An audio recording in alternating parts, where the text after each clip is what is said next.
ನಾನೇ ಮಾಡ್ತೇನೆ. ನಾರಾಯಣ ಸ್ವಾಮಿ ಅವರೇ, ನೀವು ಪ್ರಬುದ್ಧರಿದ್ದೀರಿ, ವಿರೋಧ ಪಕ್ಷದ ನಾಯಕರು. ನಾನು ಬೇಸಿಕಲಿ ನೀವು ಇಂಥ ತಪ್ಪು ಮಾಹಿತಿಯನ್ನು ಸ್ಕ್ರೀನಲ್ಲಿ ಕೊಡಬಾರ್ದು. ನಾನು ಸದಸ್ಯ ಹೌದಾ ಅಲ್ವೋ ಎನ್ನುವ ಬಗ್ಗೆ ನಿಮಗೆ ಇನ್ನೂ ಗುಮಾನಿ ಇದೆ. ನಾನು ಯಾವತ್ತಾದರೂ ಕಾಂಗ್ರೆಸ್ ಪಕ್ಷದ ಸದಸ್ಯನಾಗಿದ್ದೇನಾ? ನಾನು ಯಾವತ್ತೂ ಆಗಿಲ್ಲ, ಇವತ್ತೂ ಅಲ್ಲ. ಅದರಿಂದ ನೀವು ಅದರ ಬಗ್ಗೆ ಒಂದು ಕ್ಲಾರಿಟಿ. ನಾನು ಹೇಳಿದೆ, ಅದನ್ನೇ ನಾನು ಹೇಳಿದೆ. ಅದೇ ನಾನು ಸದಸ್ಯ ಅಲ್ಲ, ಆದ್ರೆ ನೀವು ಈ ಡಿಬೇಟ್ ಅನ್ನು ಕೇಳಿದ್ರೆ ಈ ಡಿಬೇಟ್ ಅನ್ನು ಕೇಳಿದ್ರೆ ನಾನು ಮೊದಲು ಕಾಂಗ್ರೆಸ್ ಪಕ್ಷದ ಸೋಲಿಗೆ ಏನು ಕಾರಣ ಅಂತ ದೀರ್ಘವಾಗಿ ಮಾತಾಡಿದ್ದೇನೆ. ನಮ್ಮ ಆಂಕರ್ ಅದಕ್ಕೆ ಸಾಕ್ಷಿ. ನಾನು ಹೇಳಿದ್ದೇನೆ, ನಾನು ಇಲ್ಲಿ ಬಂದು ಡಿಬೇಟ್ ಸ್ಟಾರ್ಟ್ ಮಾಡುವಾಗಲೇ ಹೇಳಿದ್ದೇನೆ, ಕಾಂಗ್ರೆಸ್ ಪಕ್ಷ ಅಲ್ಲಿ ಯಾಕೆ ಸೋತಿದೆ ಅನ್ನೋದನ್ನು ನಾನು ವಿಶ್ಲೇಷಣೆ ಮಾಡಿದ್ದೇನೆ. ಅದನ್ನು ಏನೂ ಬಿಟ್ಟಿಲ್ಲ ನಾನು. ಅದರಿಂದ ನಿಮ್ಮ ಪಕ್ಷದ ಈಗ ನೀವು ಕಾಂಗ್ರೆಸ್ ಪಕ್ಷದಲ್ಲಿ ಇದ್ದು ಬಂದವರು, ನೀವು ಹಿಂದಿನ ಚರಿತ್ರೆ ಏನು ಹೇಳಿದ್ರಿ, ಇಂದಿರಾ ಗಾಂಧಿ ಇದ್ದಾಗ ಏನಾಯಿತು, ರಾಜೀವ್ ಗಾಂಧಿ, ಆಗ ನೀವು ಕಾಂಗ್ರೆಸ್ ಪಕ್ಷಕ್ಕೆ ರಾಜೀವ್ ಗಾಂಧಿಗೆ ಇಂದಿರಾ ಗಾಂಧಿಗೆ ಜೈ ಹಾಕಿದವರೇ ನೀವು. ನಾನು ಅದನ್ನು ಮಾಡಿಲ್ಲ, ಅದನ್ನು ತಿಳ್ಕೊಳ್ಳಿ ನೀವು. ಆದರೆ ಇಂದಿರಾ ಗಾಂಧಿಯವರು ವೋಟ್ ಚೋರಿ ಮಾಡಿದ್ದಲ್ಲ, ಅದು ಒಂದು ಜೀಪನ್ನು ಬಳಸಿದ ಬಗ್ಗೆ ಒಂದು ಚುನಾವಣಾ ಅಕ್ರಮ ಅದು. ಆಯ್ತಾ? ಎರಡನೇದಾಗಿ ರಾಜೀವ್ ಗಾಂಧಿ ಬಗ್ಗೆ ನೀವು ಅಸ್ತಿದ್ದು ಹೇಳಿದ್ರಲ್ಲ, ಅವರ ಚುನಾವಣೆ ಏಜೆಂಟ್ ಕೂಡ IAS ಆಫೀಸರ್ ಇದ್ರು. ಅದು ವೋಟ್ ಚೋರಿ ಅಲ್ಲ ಅಂತ ನಾನು ಪ್ರಾಕ್ಟಿಕಲಿ ನೋಡಿದ್ರೆ ವೋಟ್ ಚೋರಿ ಅಲ್ಲ. ಅವರು ಹೇಳ್ತಾ ಇರೋದು ವೋಟ್ ಚೋರಿ.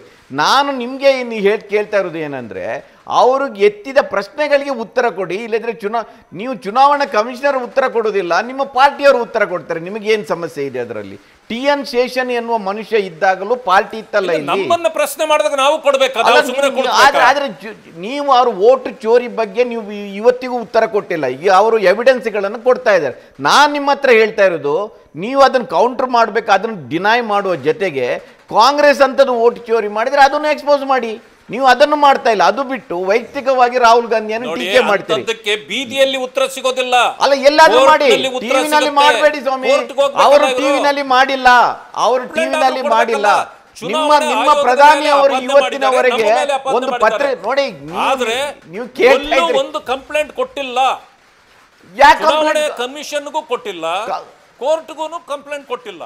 ಅವರ ಮೇಲೆ ಆರೋಪ ಬಂದಾಗ ಅದಕ್ಕೆ ಅವರು ಎನ್ಕ್ವೈರಿ ಅವರು ಇನಿಷಿಯೇಟ್ ಮಾಡಬೇಕಲ್ಲ. ಅದು ನನ್ನ ಮೇಲೆ ಒಂದು ಆರೋಪ ಬಂದಾಗ, ನಾನು ಒಂದು ಇನ್ಸ್ಟಿಟ್ಯೂಷನ್ ಅಂತ ಇದ್ದಾಗ ನಾನು ಎನ್ಕ್ವೈರಿ ಇನಿಷಿಯೇಟ್ ಮಾಡಬೇಕು, ಕಂಪ್ಲೇಂಟ್ ಯಾಕೆ ಕೊಡಬೇಕು? ನಮ್ಮ ಮೇಲೆ ವೋಟ್ ಚೋರಿ ಅನ್ನೋದು ಅಲ್ಲ, ಚುನಾವಣಾ ಆಯೋಗದ ಮೇಲೆ ಮಾಡಿದ್ದಾರೆ.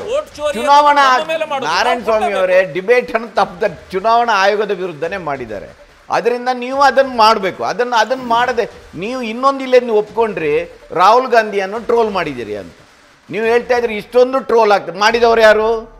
ನಿಮ್ಮ ಪಕ್ಷದವರೇ ಮಾಡಿದ್ದಾರೆ. ಆ ಟ್ರೋಲ್ನ ನಂತರನೂ ರಾಹುಲ್ ಗಾಂಧಿ ನೆಲಕಚ್ಚಿ ನಿಂತಿದ್ರೆ ಆ ಮನುಷ್ಯನ ಹತ್ರ ಒಂದು ನಾಯಕತ್ವ ಇರಬೇಕು. ನಾನು ಎಂಟೈರ್ ಕಾಂಗ್ರೆಸ್ ಪಕ್ಷದ ಬಗ್ಗೆ ಮಾತಾಡ್ತಾ ಇಲ್ಲ. ನಾನು ರಾಹುಲ್ ಗಾಂಧಿಯ ನಾಯಕತ್ವ ಬಗ್ಗೆ ಮಾತಾಡ್ತೀನಿ. ರಾಹುಲ್ ಗಾಂಧಿ ನನ್ನ ಒಂದು ಸಲಹೆ ರಾಹುಲ್ ಗಾಂಧಿಗೆ ಏನು ಅಂದರೆ, ದೇಶ ಕಟ್ಟುವ ಮೊದಲು ನಿಮ್ಮ ಪಕ್ಷವನ್ನು ಮೊದಲು ಕಟ್ಟಿ ಅಂತ. ಆಯಿತಾ?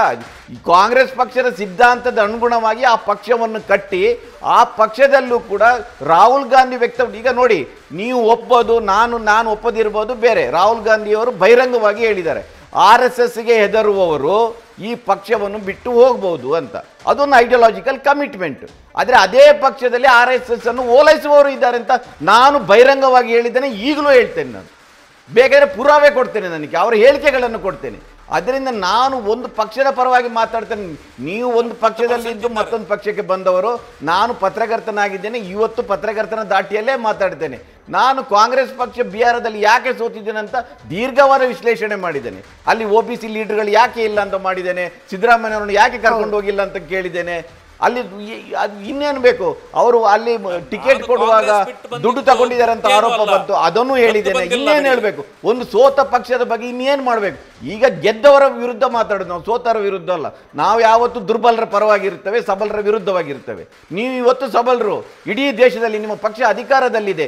ಇಷ್ಟೆಲ್ಲ ಇದ್ರೂ ಕೂಡ ಬಿಹಾರದಲ್ಲಿ ನಿಮಗೆ ನಿಮ್ಮದೇ ಒಬ್ಬ ಮುಖ್ಯಮಂತ್ರಿಯನ್ನು ಯಾಕೆ ಕೊಡ್ಲಿಕ್ಕಾಗಿಲ್ಲ ಅಂತ ನೀವು ಸಬೂಬುಗಳನ್ನು ಹೇಳ್ಬಹುದು.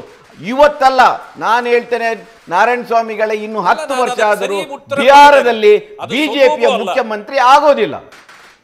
ಯಾಕೆ ಆಗುದಿಲ್ಲ ಅಂತ ನೀವು ಇಂಟ್ರೋಸ್ಪೆಕ್ಷನ್ ಮಾಡಿ, ಆಗ ಗೊತ್ತಾಗುತ್ತೆ. ಕಳೆದ ಚುನಾವಣೆಯಲ್ಲಿ ಚಿರಾಗನ್ನು ಕಳೆದ ಚುನಾವಣೆಯಲ್ಲಿ ನೀವು ಒಂದು ದಲಿತ ಸಮುದಾಯದಿಂದ ಬಂದವರು ನಾರಾಯಣ ಸ್ವಾಮಿಗಳೇ. ಕಳೆದ ಚುನಾವಣೆಯಲ್ಲಿ ಚಿರಾಗನ್ನು JDU ನಂಬರ್ಗೆ ಎತ್ತಿ ಕಟ್ಟಿ 28 ಕ್ಷೇತ್ರದಲ್ಲಿ ಸೋಲಿಸಿ ಅಣಿಲಿಕ್ಕೆ ನೋಡಿದಿರಿ. ಅಲ್ಲಿಂದ 43ರಿಂದ 75ಕ್ಕೆ ಜಿಗಿದಿದ್ದಾರೆ ಇವತ್ತು. ಇದು ನಿಮಗೆ ಹಾಕಿರುವ ಸವಾಲು ಅಂತ ನೀವು ತಿಳ್ಕೊಳ್ಳಿ. ಇದಕ್ಕೇನು ಹೇಳ್ತೀರಿ ನೀವು? 21 ಸೀಟ್ ಬಂದಿದೆ. 21 ಸೀಟ್ ಬಂದು ನಿಮ್ಮಿಂದಾಗಿ ಅಲ್ಲ, ಚಿರಾಗ್ ಸ್ವಂತ ಬಲದಿಂದ ತಗೊಂಡಿರೋದು. ಅದು ನಿಮ್ಮ ಅನಿಸಿಕೆ ಸರ್, ಅನಿಸಿಕೆ ಅಲ್ಲ. ಒಂದು ಸರ್, ನಾನು ನೀವು ಸರ್ ಒಂದೇ ಸರ್, ಇದು ಒಂದು ಘಟಬಂಧನ್. ಇದು ಈ ಘಟಬಂಧನ್ನಲ್ಲಿ ಯಾರು ಎಷ್ಟೇ ತಗೊಂಡ್ರು ಅದು ಆ ಟೀಮ್ಗೆ ಸೇರ್ತಕ್ಕಂಥ ಒಂದು ಗೆಲುವು. ಅದನ್ನು ಬಿಟ್ಟು ಚಿರಾಗನ್ನ ಬೇರೆ ಮಾಡ್ತಕ್ಕಂಥದ್ದು ಕಳೆದ ಬಾರಿ ನೀವೇ ಮಾಡಿದಿರಲ್ಲ. JDU-ನ ಬೇರೆ ಚಿರಾಗ್ ಹೇಳಿದ ನಾನು ಮೋದಿಜಿಯವರ ಹನುಮಾನ್ ಅಂತ. ನಿಮ್ಮ ಪಕ್ಷದ ವಿರುದ್ಧ ಒಂದೇ ಒಂದು ಕ್ಯಾಂಡಿಡೇಟ್ ಹಾಕಿಲ್ಲ. ಕಳೆದ ಚುನಾವಣೆಯಲ್ಲಿ ನಿಮ್ಮ ಪಕ್ಷದ ವಿರುದ್ಧ ಕ್ಯಾಂಡಿಡೇಟ್ ಹಾಕಿಲ್ಲ. JDU ವಿರುದ್ಧ ಮಾತ್ರ ಕ್ಯಾಂಡಿಡೇಟ್ ಹಾಕಿದ್ರು. ನಿತೀಶ್ ಕುಮಾರ್ಗೆ ಮಾತ್ರ ಟಾರ್ಗೆಟ್ ಮಾಡಿದ್ರು. ಮೋದಿಜಿ ಹನುಮಾನ್ ಅಂತ ಹೇಳಿದ್ರು. ನಾನು ಪ್ರಶ್ನೆ ಮಾಡಕ್ ಆಗೋದಿಲ್ಲ. ಅಲ್ಲ, ಒಳ್ಳೆ ಕತೆ. ಅವರ ತೀರ್ಮಾನವನ್ನ ನಾನು ಪ್ರಶ್ನೆ ಮಾಡ್ಲಿಕ್ಕೆ ಸಾಧ್ಯವೇ? ನಿಮ್ಮ ಕುಮ್ಮಕ್ಕಿ, ನಿಮ್ಮ ಅಂದ್ರೆ ನಾರಾಯಣ ಸ್ವಾಮಿಗಳಲ್ಲ, ನಿಮ್ಮ ಪಕ್ಷದ ಕುಮ್ಮಕ್ಕಿನಿಂದ ಆಗಿರುವುದು ಅದು.